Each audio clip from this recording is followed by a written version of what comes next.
तो चलिए हम स्टार्ट करते हैं कि 18 महीने का डीए एरियर और 8 सीपीसी क्या लागू हो गया है और सभी पेंशनर्स को इसे समझना जरूरी है। तो हर बार की तरह इस बार भी मैं आपको सारी चीजें डिटेल में बताने वाला हूं, इसलिए वीडियो को शुरू से लेकर लास्ट तक जरूर देखिएगा। और एक आपसे रिक्वेस्ट और करता हूं कि अगर अभी तक आपने ईटीएच इंडिया चैनल को सब्सक्राइब नहीं किया है, सब्सक्राइब जरूर कर लीजिए, बेल आइकन को भी दबा दीजिए सो दैट ऐसे लेटेस्ट इन्फॉर्मेशन आपको हमेशा मिलते रहे।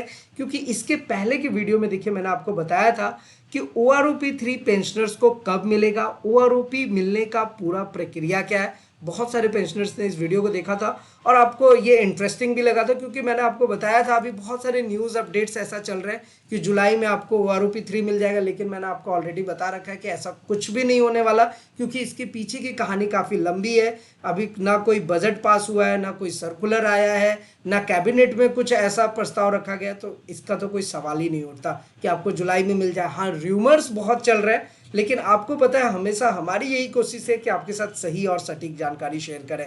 तो फिलहाल ये है, एक मैंने वीडियो में आपको बताया था कि सिपाही टू ऑनरेबल कैप्टन को OROP3 में पेंशनर्स कितना फायदा होगा। तो ऐसे इंटरेस्टिंग वीडियोस हम हमेशा आपके लिए लाते रहते हैं, इसलिए कोशिश ये कर दी है कि आप ईटीएच इंडिया चैनल को सब्सक्राइब करके रखें। अब आते हैं हम अपने ओरिजिनल टॉपिक पे, जो 8 सीपीसी और डीए एरियर को लेकर के है। तो देखिए ये मैंने आपके लिए स्पेशलाइज्ड एक नोट बनाया हुआ है। पहले हम यहाँ से इस चीजों को समझते हैं। सबसे पहला क्वेश्चन क्या था कि 18 मंथ्स का जो एरियर है डीए का और 8 सीपीसी है वो लागू तो होना चाहिए। तो क्या सच में ये लागू हो गया? तो इसका आंसर है नो, अभी ये लागू नहीं हुआ है। अब आगे हम बढ़ते हैं। देखिए ऐसे बहुत सारे स्कीम्स हैं, जैसे कि ओल्ड पेंशन स्कीम है, एक मुद्दा है जिसको लेकर के पेंशनर परेशान है।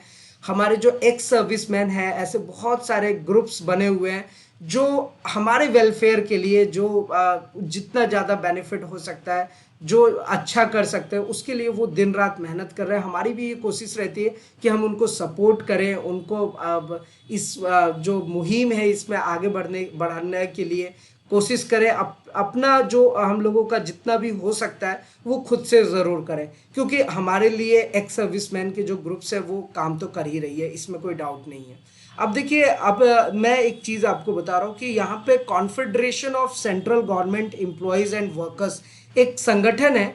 इन्होंने cabinet secretary government of India, Rashtrapati Bhavan की बात कर रहा हूँ मैं। तो जो confederation of central government employees and workers है, इन लोगों ने क्या करा कि एक लेटर जारी किया है और इसी मंथ में आई थिंक 6 या 7 जुलाई को, और इस महीने में उन्होंने कैबिनेट सेक्रेटरी भारत सरकार को ये लेटर दिया है, यानी कि राष्ट्रपति भवन में ये मैसेज गया है। किस चीज़ को लेकर के? 18 मंथ्स के डीए एरियर को लेकर के और प्लस 8 सीपीसी को लेकर के जो लागू होना चाहिए। और इसके साथ साथ कुछ चीज़ें और भी उन्होंने मेंशन करा कि इसमें ओल्ड पेंशन स्कीम का भी बेनिफिट होना चाहिए। तो क्या यही मेन मुद्दा यही था जो अभी आज के टाइम पे चल रहा है और जिसके लिए ये आवाज़ उठाया जा रहा है। 18 मंथ का 18 महीने का एरियर और 8 सीपीसी और ओल्ड पेंशन स्कीम वो लागू होना चाहिए। एनीवे, देखिए ओल्ड पेंशन स्कीम और न्यू पेंशन स्कीम को समझना भी ज़रूरी है, और इसके लिए हमने एक सेपरेट वीडियो बनाया हुआ था।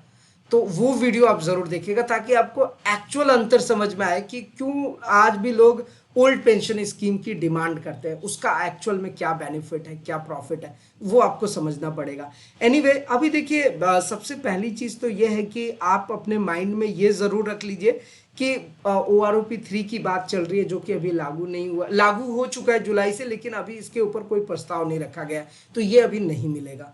सेम इसी तरीके से 18 मंथ्स का जो एरियर है और 8 सीपीसी है, लागू कराने के लिए बहुत सारी कोशिशें की जा रही है, अभी कुछ हुआ नहीं है। सबसे पहली चीज़ ये ध्यान रखें।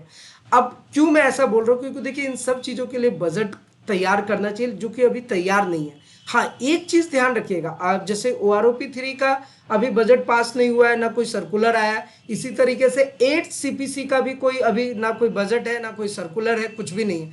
लेकिन 18 मंथ्स का जो डीए एरियर है ना, वहाँ पर आपको समझना पड़ेगा। देखिए मैंने यहाँ पर मेंशन किया कि 34,000 करोड़ का बजट ऑलरेडी सरकार ने बना लिया है 18 मंथ्स का जो एरियर आपको मिलने वाला है। तो जो भी चीज़ें मतलब सरकार की तरफ से बेनिफिट मिलता है, उसका एक बजट तैयार किया जाता है। तो 18 मंथ्स का जो एरियर है वहां पे 34,000 करोड़ का ऑलरेडी बना हुआ है बजट, और उसके आगे कोई प्रक्रिया नहीं हुई है, कोई सर्कुलर कुछ भी ऐसा स्टार्ट नहीं किया गया। और 8 सीपीसी जो है उसका जो बजट है ये तैयार नहीं है। तो अभी 2 चीजें, 3 चीजें इंपॉर्टेंट है अभी चल रही है। देखिए वैसे तो चार चीजें हैं। एमएसपी को लेकर के 15,500 का बेनिफिट, जो कि मैंने अभी आपको बताया कि वो कोर्ट में पेंडिंग ही चल रहा है और अभी नेक्स्ट मंथ जुलाई के लास्ट में सुनवाई होगी, तो उसमें क्या आएगा आपको बताएंगे। नेक्स्ट आपका ओआरओपी को लेकर के जुलाई से लागू है, लेकिन अभी ये मिलने वाला नहीं क्योंकि इस पर कोई बजट पास नहीं हुआ है। थर्ड आपका जो है 18 मंथ्स का जो डीए एरियर है, इसका बजट पास हो गया लेकिन सर्कुलर वगैरह कुछ नहीं, तो ये भी अभी नहीं मिलने वाला है, ये तो कंफर्म अभी नहीं मिलेगा। बजट पास है 34,000 करोड़ रुपए का। और लास्ट हमारा आता है 8 सीपीसी। तो 8 सीपीसी की अगर बात करें तो इसका अभी कुछ भी नहीं हुआ है, ना बजट पास हुआ है ना कोई सर्कुलर है। तो ये चीजें समझने वाली, तो जाहिर सी बात है कि मिलना तो है नहीं, लेकिन हमने कोशिश करनी है और जो लोग कोशिश कर रहे हैं उनको हमने सपोर्ट भी करना है, तभी इसका बेनिफिट मिल सकता है सरकार से। एनीवे आने वाले टाइम पर ऐसा माना जा रहा है, देखिए अभी बजट भी आने वाला है अपना, अब सरकार बनी है, अब सरकार में क्या बजट में क्या पास होगा वो तो बजट में ही पता चलेगा। ऐसे पहले से हम सिर्फ एक्सपेक्टेशन कर सकते हो। और देखिए सोशल मीडिया के न्यूज़ में और बहुत सारे न्यूज़ में यही होता है कि जो चीज़ हुई नहीं है उसको इस तरीके से बताते हैं कि आपको ऐसा लगता है कि वाह पेंशनर को तो बहुत बेनिफिट हो रहा है, पेंशनर को तो ओआरओपी भी तुरंत मिलने वाला है, ओआरओपी 3 मिलने वाला है। लेकिन देखिए ऐसा एक्चुअल में सच्चाई में ऐसा कुछ है नहीं। ये सब आंकलन है, सब हम डिस्कशन की बात है, वो सब डिस्कशन चल रहा है, एक्चुअल में ऐसा कुछ नहीं हो रहा है। धरातल पर क्या है, अभी जो नेक्स्ट बजट आने वाला है उसमें हम देख लेंगे कि इस मुद्दे पर कुछ डिस्कशन होता है या नहीं होता है। हो गया तो बहुत अच्छी बात है, थोड़ा सा प्रोसेस आगे बढ़ जाएगा। और जब डिस्कशन ही नहीं होगा तो फिर हम लोग सिर्फ बातें ही कर सकते हैं, एक्चुअल में कुछ हो नहीं रहा है। तो ये है ओल्ड पेंशन स्कीम हो गया, कम्यूटेशन हो गया, ये सब कुछ मुद्दे हैं जिस पर सरकार को सोचना चाहिए, काम करना चाहिए, लेकिन अभी फिलहाल ऐसा कुछ भी नहीं हो रहा है।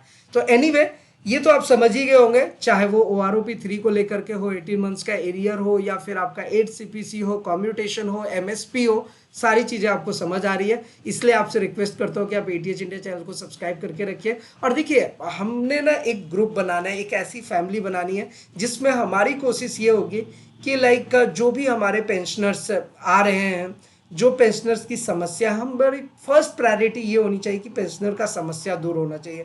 देखिए जब स्पर्श पेंशन पोर्टल की अगर मैं बात करूं तो ये तो स्पर्श पेंशन पोर्टल का ऑफिशियल वेबसाइट है, और मैंने अपने हर एक वीडियो में स्पर्श पेंशन पोर्टल को ओपन करके बताया कि सारे पेंशनर्स खुद से लॉगिन करें, अपना जीवन प्रमाण पत्र का स्टेटस खुद से चेक करें। क्योंकि देखिए अभी सबसे इंपॉर्टेंट क्या है कि जिनका डेटा स्पर्श में माइग्रेट हो गया है और जीवन प्रमाण पत्र अपडेटेड नहीं है, जुलाई से उनका अगर पेंशन रुक जाएगा, दोबारा इनिशिएट करने में बहुत हालत खराब हो जाएगी। तो पहली चीज तो ये है जो इंपॉर्टेंट है पेंशन से रिलेटेड, कि आपको अपना लाइफ सर्टिफिकेट अपडेटेड रखना है।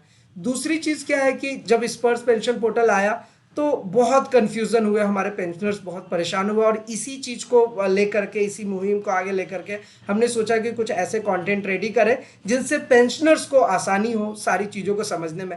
तो हम लोग कुछ ऐसा ग्रुप बनाना चाह रहे हैं जिससे पेंशनर्स की समस्या का समाधान हो सके। देखिए हमारे बहुत सारे पेंशनर ऐसे जो आउट ऑफ कंट्री है, इंडिया के बाहर है, अब उनको जीवन प्रमाण पत्र भरना है, कैसे भरेंगे? तो वहां पर भी मैंने सॉल्यूशन बताया था, वर्चुअल प्राइवेट नेटवर्क है, वीपीएन का यूज कर करके वो वहां पे सबमिट कर सकते हैं। तो ये कुछ कुछ चीजें ऐसी हैं जो सच में प्रॉब्लम है, पेंशनर्स फेस करते हैं अपने पेंशन को लेकर के। तो पहले ये शॉर्ट आउट हो जाए एटलीस्ट, उसके बाद हम ओआरओपी 3 और जो एक्स्ट्रा बेनिफिट्स वगैरह हैं उसके बारे में बात करेंगे। लेकिन हाँ, पेंशनर्स को इन सारी चीज़ों के बारे में जानना चाहिए।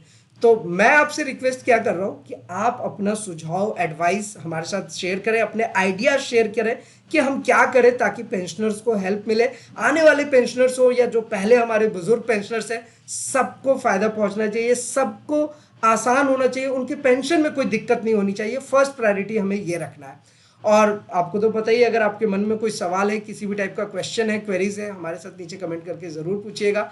तो फिलहाल आज की इस वीडियो में इतना ही, फिर मिलते हैं किसी नेक्स्ट इंटरेस्टिंग वीडियो में। तब तक के लिए सलाम, दुआ, रकम, प्रणाम, सत श्री अकाल। कीप वॉचिंग, कीप स्माइलिंग, अपने और अपने साथ सबका ख्याल रखें। जय हिंद, वंदे मातरम।